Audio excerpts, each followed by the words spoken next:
These bare rocks might seem unsuspecting, but they are home to some of the oldest known biodiverse fossil reefs. Welcome to the Goodsell Ridge Preserve in Isle La Motte, Vermont. This location, along with several others in and around Lake Champlain, make up a national natural landmark. This reef is called the Chazy Reef. It actually expands all the way from Newfoundland down into Tennessee. There are 3 successional stages in the Chazy Reef system, and right now we are going to be looking at the latest of those, which is the most biodiverse and is roughly 460 million years old.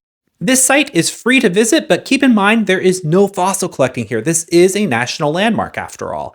Now, when you hear the word reef, you might think of corals, but not all reefs are made out of corals, especially when we look into the past with fossils.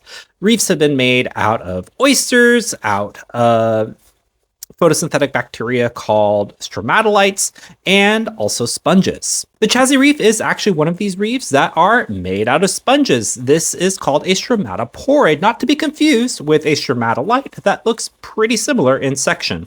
So earlier I had said that this is a biodiverse reef, so we also have things like cephalopods. That's the group of animals that includes things like squid and octopi and cuttlefish, and also things like ammonites. These are older than all of those. These are some straight cephalopods, so their shells aren't curled, and we have so many of them that we can actually tell the direction that the water was flowing when they were deposited.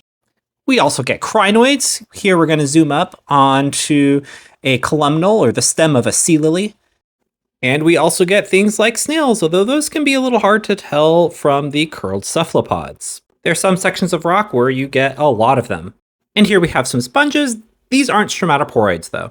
Overall, this is a great site to visit and look at fossils, especially if you are in northwestern Vermont. There are several interpretive signs throughout the trail.